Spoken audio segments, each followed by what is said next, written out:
আসসালামু আলাইকুম। সবাইকে স্বাগত বাংলা ওয়ান টিভির প্রাইম নিউজে। আপনাদের সাথে আছি আমি নিয়ামতুল্লাহ সিরাজি। শুরুতেই জানিয়ে দিব এসএনএস হোমলোন সংবাদ শিরোনাম। অপরাধী তাড়াতে স্যাংচুয়ারি সিটিতে বিশেষ অভিযানের হুঁশিয়ারি মার্কিন ডিএইচএস প্রধানের। ভিসা জালিয়াতি করে সন্তান প্রসব রুখবে প্রশাসন। আমেরিকায় জন্ম নিলেই মিলবে না নাগরিকত্ব।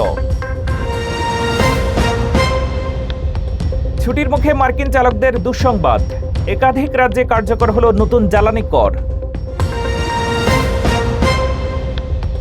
এবং ভেনেজুয়েলায় ভূমিকম্পে সাবেক বিউটি কুইনের বিদায়, ধ্বংসস্তূপ থেকে উদ্ধার যুগলের লাশ। এতক্ষণ শুনছিলেন শিরোনাম, এবারে জানাবো বিস্তারিত সংবাদ। যুক্তরাষ্ট্রে অবৈধ অভিবাসীদের বিরুদ্ধে আরও কঠোর অবস্থানের ঘোষণা দিয়েছে ট্রাম্প প্রশাসন।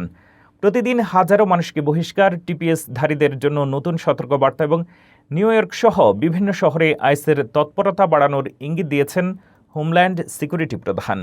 এই নতুন পদক্ষেপে কারা সবচেয়ে বেশি ঝুঁকিতে, কী সুবিধা পাচ্ছেন স্বেচ্ছায় দেশে ফেরা অভিবাসীরা, আর কী বার্তা দিল ওয়াশিংটন, জানুন বিস্তারিত এই প্রতিবেদনে।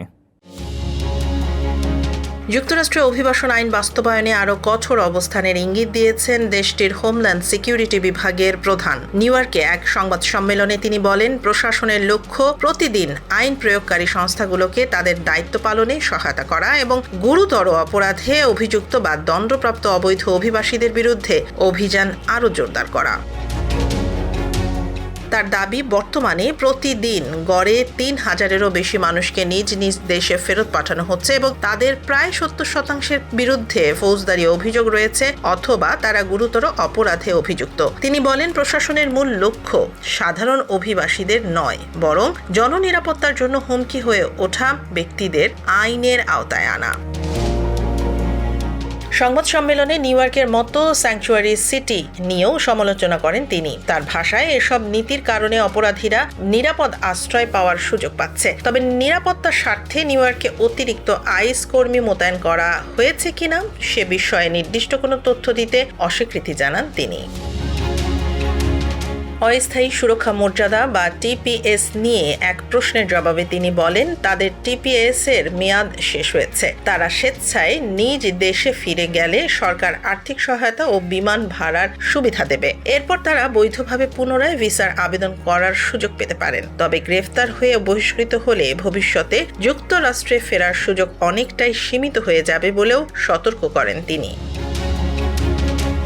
যুক্তরাষ্ট্রে ২৫০ বছর পূর্তি উদযাপনকে সামনে রেখে নিরাপত্তা জোরদারের কথাও জানান এই কর্মকর্তা। তার দাবি, সম্ভাব্য সব ধরনের হুমকি মোকাবেলার ফেডারেল অঙ্গরাজ্য ও স্থানীয় সংস্থাগুলো সমন্বিতভাবে কাজ করছে।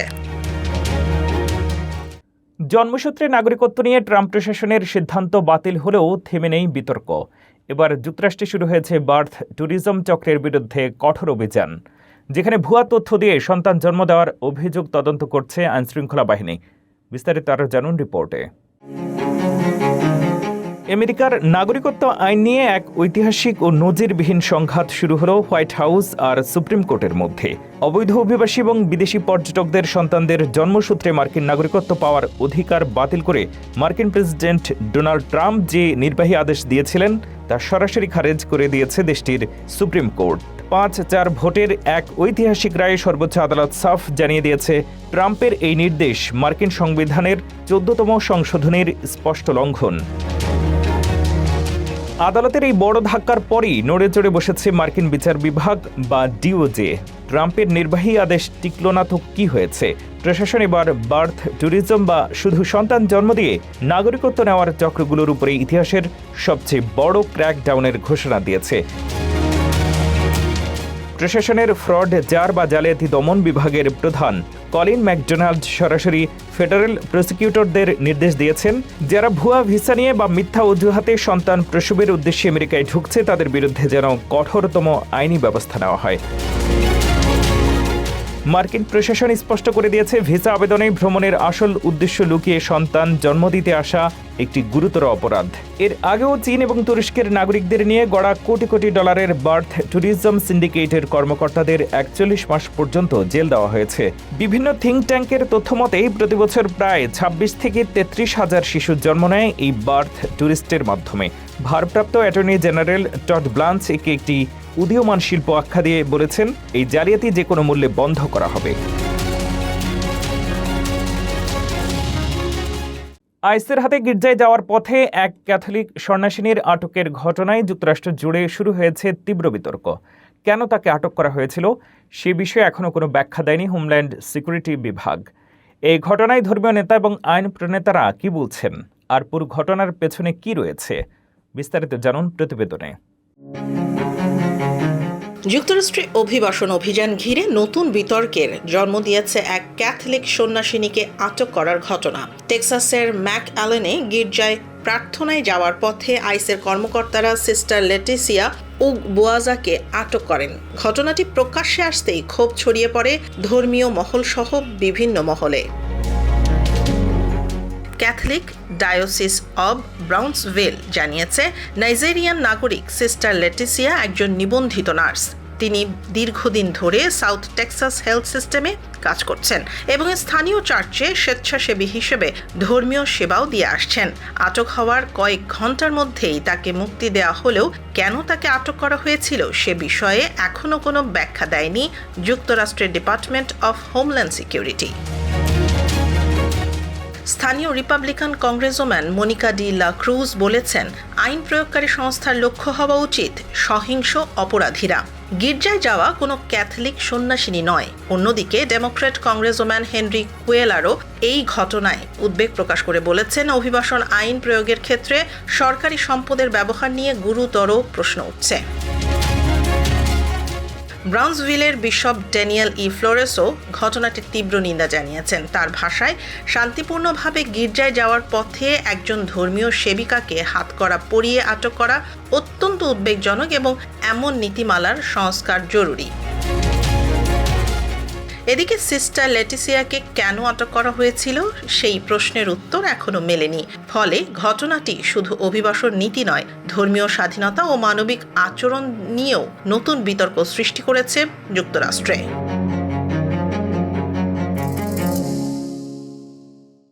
যুক্তরাষ্ট্রের আবাসন বাজারে গ্রীষ্মের শুরুতে এসেছে নতুন পরিবর্তনের ইঙ্গিত। দীর্ঘদিন পর বাড়ির দাম কিছুটা কমায় ক্রেতাদের আগ্রহ আবারও বেড়েছে। উচ্চ সুদের হার থাকা সত্ত্বেও মাসিক কিস্তিতে কিছুটা স্বস্তি মিলছে। ফলে বাজারে ধীরে ধীরে গতি ফিরছে। বিক্রেতারা এখন অতিরিক্ত দাম না ধরে বাস্তবসম্মত মূল্য নির্ধারণ করছেন। অর্থনীতিবিদরা বলছেন, ক্রেতা ও বিক্রেতার এই ভারসাম্য বাজারকে আরও স্থিতিশীল করছে এবং ভবিষ্যতে ধীরে ধীরে স্বাভাবিক অবস্থানের দিকে নিয়ে যেতে পারে। আমেরিকার আবাসন বা রিয়েল এস্টেট বাজারে যারা বাড়ি কেনার স্বপ্ন দেখছেন তাদের জন্য এলো বিগত 9 বছরের মধ্যে সবচেয়ে বড় ও খুশির খবর। দীর্ঘদিনের চড়া দামের পর অবশেষে মার্কিন বিক্রেতারা বাজারের ধীরগতির বাস্তবতাকে মেনে নিয়েছেন, যার ফলে রেকর্ড গতিতে কমতে শুরু করেছে যুক্তরাষ্ট্রের নতুন বাড়ির দাম। রিয়েলটর.com-এর সাম্প্রতিক মাসিক রিপোর্ট অনুযায়ী গত জুন মাসে জাতীয় পর্যায়ে বাড়ি বিক্রির গড় দাম গত বছরের তুলনায় 2.5% কমে $4,30,000 নেমে এসেছে। এটি টানা 8 মাস ধরে দাম কমার রেকর্ড এবং 2017 সালের পর থেকে তাদের ডেটা ইতিহাসে সবচেয়ে বড় বার্ষিক পতন। উদাহরণস্বরূপ, গত বছর জুনে যে বাড়ির জন্য ক্রেতাদের $4,40,950 গুনতে হতো, এখন তা কমে যাওয়ায় এবং মর্গেজ রেট 6.49% নেমে আসায় ক্রেতাদের প্রতি মাসে প্রায় $132 এবং বছরে $1,500 বেশি সাশ্রয় হচ্ছে। ইরান যুদ্ধ এবং ক্রমবর্ধমান মুদ্রাস্ফীতির ধাক্কা সামলে জুন মাসে মার্কিন অর্থনীতি আর আবাসন বাজার একটি স্থিতিশীল অবস্থায় ফিরে এসেছে। ফেডারেল রিজার্ভও সুদের হার 3.5% থেকে 3.75%-এর মধ্যে অপরিবর্তিত রেখেছে। আঞ্চলিকভাবে সবচেয়ে বেশি দাম কমেছে আমেরিকার পশ্চিমাঞ্চলে। মেট্রো শহরগুলোর মধ্যে টেক্সাসের অস্টিনে বাড়ির দাম সবচেয়ে বেশি, প্রায় 8.2% কমেছে। অন্যদিকে নিউ ইয়র্ক এবং প্রভিডেন্সে দাম কিছুটা বেড়েছে। সব মিলিয়ে যুক্তরাষ্ট্রের আবাসন বাজার এখন এক ধরনের ভারসাম্যের দিকে যাচ্ছে, যেখানে হঠাৎ উত্থান পতনের পরিবর্তে ধীর ও স্থিতিশীল প্রবণতা দেখা যাচ্ছে। গ্রীষ্মের শুরুতেই যুক্তরাষ্ট্রে জ্বালানি খরচ নিয়ে নতুন চাপ তৈরি হয়েছে। একাধিক রাজ্যে গ্যাস ট্যাক্স বৃদ্ধি কার্যকর হওয়ায় সাধারণ চালকদের ব্যয় বাড়ছে। কোথাও স্বয়ংক্রিয়ভাবে মুদ্রাস্ফীতির কারণে কর বাড়ছে, আবার কোথাও রাজনৈতিক সিদ্ধান্তে পরিবর্তন এসেছে। কোন রাজ্যে কতটা বাড়ল এবং এর প্রভাব কি, বিস্তারিত থাকছে প্রতিবেদনে। 4 জুলাই আমেরিকার স্বাধীনতা দিবস বা 4th অফ জুলাই উইকেন্ড সামনেই। এই ছুটির আমেজে যখন লাখ লাখ মানুষ ঘুরতে বের হওয়ার প্রস্তুতি নিচ্ছেন, ঠিক তখনই মার্কিন চালকদের জন্য এলো এক বড় দুঃসংবাদ। গরমের তীব্রতার সাথে পাল্লা দিয়ে দেশ জুড়ে হুহু করে বাড়ছে জ্বালানি তেলের দাম। মূলত বেশ কয়েকটি রাজ্যে নতুন গ্যাস ট্যাক্স বা জ্বালানি কর আইন কার্যকর হওয়ার কারণেই পকেট পুড়ছে সাধারণ মানুষের।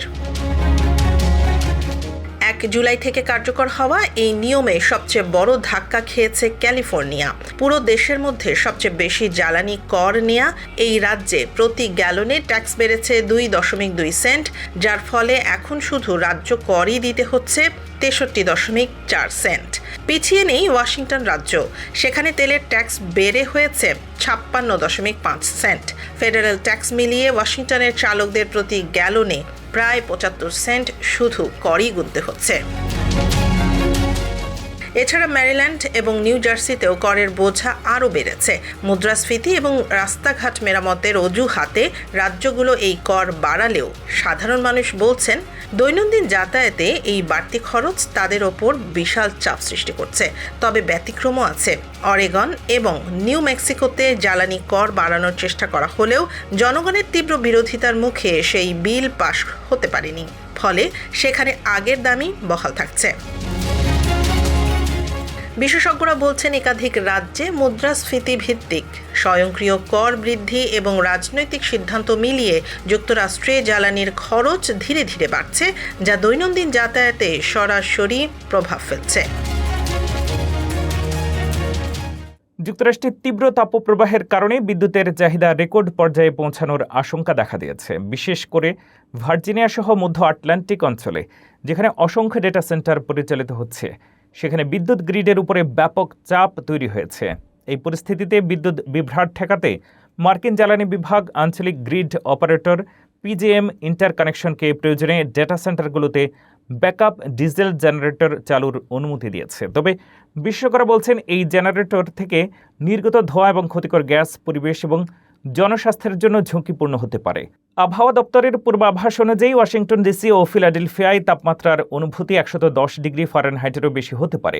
এতে এয়ার কন্ডিশনার ব্যবহারের কারণে বিদ্যুতের চাহিদা আরও বেড়ে যাবে।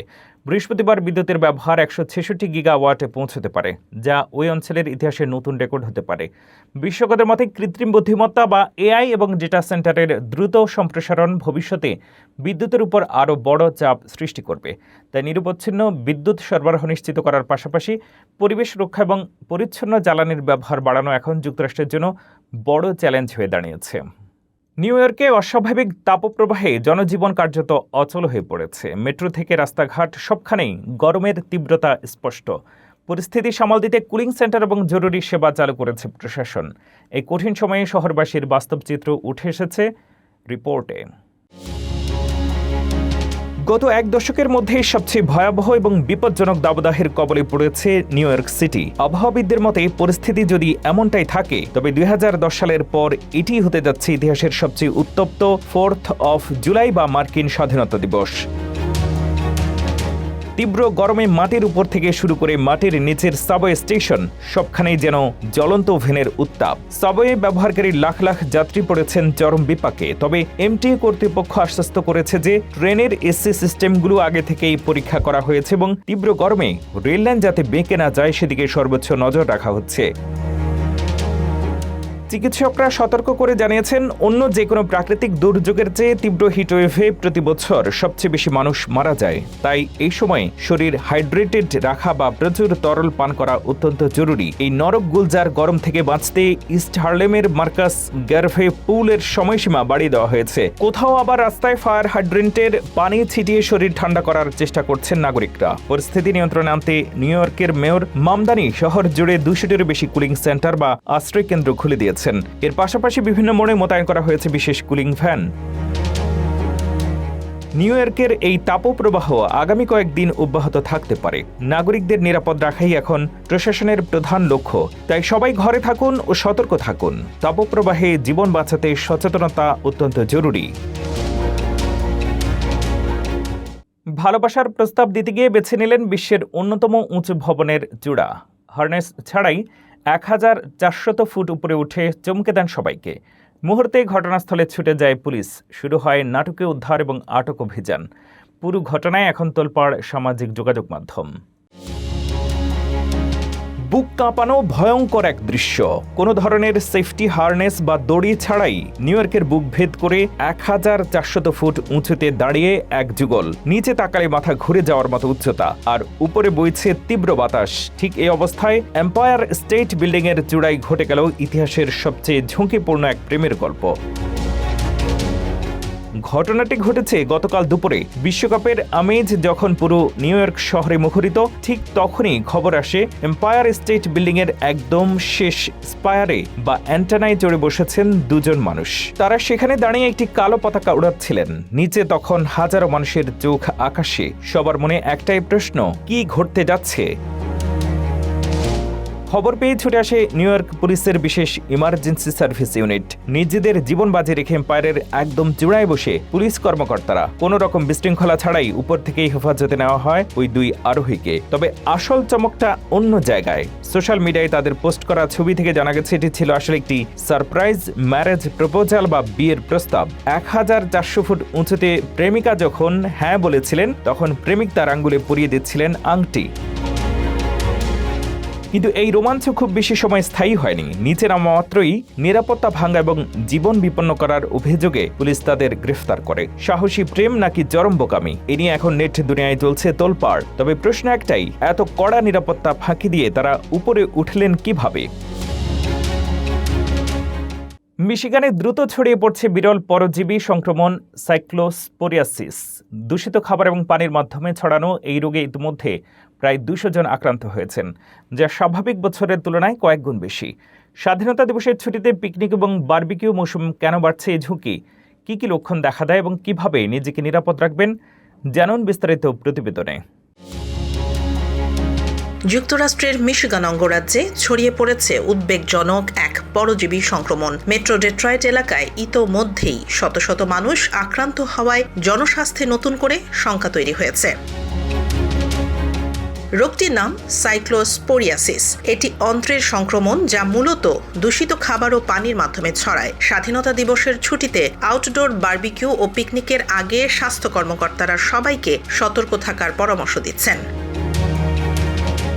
এ পর্যন্ত মিশিগানে প্রায় 200টি সংক্রমণ শনাক্ত হয়েছে, অথচ সাধারণ বছরে এই সংখ্যা থাকে মাত্র 50টির মতো। সবচেয়ে বেশি আক্রান্ত হয়েছে মনরো কাউন্টি। আক্রান্ত এক নারী জানান, তিনি ক্যান্সার রোগী হওয়ায় সংক্রমণের পর পরিস্থিতি আরও ভয়াবহ হয়ে ওঠে। বমি, তীব্র ডায়রিয়া ও দুর্বলতায় তিনি নিজেকে মৃত্যুর কাছাকাছি মনে করেছিলেন। স্বাস্থ্য বিশেষজ্ঞদের মতে দ্রুত চিকিৎসা শুরু করলে রোগটি নিয়ন্ত্রণে আনা সম্ভব। সাধারণত ব্যাকট্রিম নামে অ্যান্টিবায়োটিক সবচেয়ে কার্যকর, আর প্রয়োজনে বিকল্প ওষুধও রয়েছে। কর্মকর্তারা বলছেন, ফলমূল ও সবজি খাওয়ার আগে অবশ্যই ভালোভাবে ধুয়ে নিতে হবে, সম্ভব হলে ঘষে পরিষ্কার করতে হবে এবং দ্রুত ফ্রিজে সংরক্ষণ করতে হবে। এতে জীবাণুর বৃদ্ধি কমে। বিশেষ করে ছুটির সময় বাইরে খাবার খাওয়ার আগে হাত পরিষ্কার রাখা, হ্যান্ড স্যানিটাইজার ব্যবহার করা এবং নিরাপদ খাদ্যাভ্যাস মেনে চলার আহ্বান জানিয়েছে স্বাস্থ্য বিভাগ। এতে এই সংক্রমণ থেকে নিজেকে ও পরিবারকে সুরক্ষিত রাখা সম্ভব। ভেনেজুয়েলার ভয়াবহ ভূমিকম্পে প্রাণ হারিয়েছেন যুক্তরাষ্ট্রে খ্যাতি পাওয়া সাবেক বিউটি কুইন স্কারলেট রড্রিগেজ। কয়েকদিন নিখোঁজ থাকার পর ধ্বংসস্তূপের নিচে প্রেমিকের পাশেই মিলেছে তার মরদেহ। কিভাবে ঘটল এই হৃদয় বিদারক ঘটনা, কি বলছে পরিবার, এবং ভূমিকম্পে এখন পর্যন্ত কত মানুষের প্রাণহানি হয়েছে, জানুন বিস্তারিত রিপোর্টে। ভেনেজুয়েলার ভয়াবহ ভূমিকম্পে হৃদয় বিদারক এক ঘটনার সাক্ষী হল দেশটি। ধ্বংসস্তূপের নিচ থেকে উদ্ধার করা হয়েছে সাবেক বিউটি কুইন স্কারলেট রড্রিগেজ এবং তার প্রেমিক হোসে কাস্ত্রোর মরদেহ। কয়েকদিন ধরে নিখোঁজ থাকার পর উদ্ধারকারীরা তাদের পাশাপাশি অবস্থায় খুঁজে পান। পরিবারের ভাষায় মৃত্যুর আগ পর্যন্ত তারা একে অপরের সঙ্গেই ছিলেন। 23 বছর বয়সী স্কারলেট রদ্রিগেজ গত বছর যুক্তরাষ্ট্রের ফ্লোরিডায় মিস গ্র্যান্ড অরল্যান্ডো খেতাব জিতে আলোচনায় আসেন। মডেলিং এবং বিভিন্ন জনসেবামূলক কর্মকাণ্ডেও তিনি সক্রিয় ছিলেন। গত 24 জুন ভেনেজুয়েলার লা গুয়াইরা অঙ্গরাজ্যের কাতিয়া লামার এলাকায় শক্তিশালী ভূমিকম্পে তাদের অ্যাপার্টমেন্ট ভবন ধসে পড়ে। এরপর থেকেই নিখোঁজ ছিলেন এই তরুণ যুগল। দীর্ঘ অনুসন্ধানের পর উদ্ধারকারীরা ধ্বংসস্তূপের নিচ থেকে তাদের মরদেহ উদ্ধার করেন। পরিবার জানিয়েছে এই দুর্ঘটনায় হোসে কাস্ত্রোর বাবা, দাদি, চাচা ও ফুপুও প্রাণ হারিয়েছেন। একসঙ্গে পরিবারের 5 সদস্যকে হারিয়ে শোকে ভেঙে পড়েছেন স্বজনরা। স্কারলেটের মৃত্যুতে শোক প্রকাশ করেছে মিস গ্র্যান্ড ফ্লোরিডা কর্তৃপক্ষ। এক বিবৃতিতে তারা জানায়, তার উজ্জ্বল হাসি, ইতিবাচক মনোভাব এবং মানবিক আচরণ সবাইকে মুগ্ধ করেছিল। তিনি শুধু একজন সুন্দরী প্রতিযোগিতাই ছিলেন না, বরং অসংখ্য মানুষের অনুপ্রেরণাও ছিলেন। সরকারি তথ্য অনুযায়ী 24 জুনের এই বিধ্বংসী ভূমিকম্পে ভেনেজুয়েলার এখন পর্যন্ত অন্তত 1719 জনের মৃত্যু হয়েছে এবং 5000-এর বেশি মানুষ আহত হয়েছেন। এখনও ধ্বংসস্তূপে নিখোঁজদের খুঁজে বের করার অভিযান চলছে। স্কারলেট ও হোসের শেষ মুহূর্তের এই মর্মস্পর্শী গল্প বিশ্বজুড়ে লাখো মানুষকে গভীরভাবে আবেগ আপ্লুত করেছে। এই ছিল বাংলাদেশ টিভির প্রাইম নিউজে। পরবর্তী প্রাইম নিউজ দেখার আমন্ত্রণ জানিয়ে শেষ করছি এখানেই। এতক্ষণ সাথে থাকার জন্য ধন্যবাদ।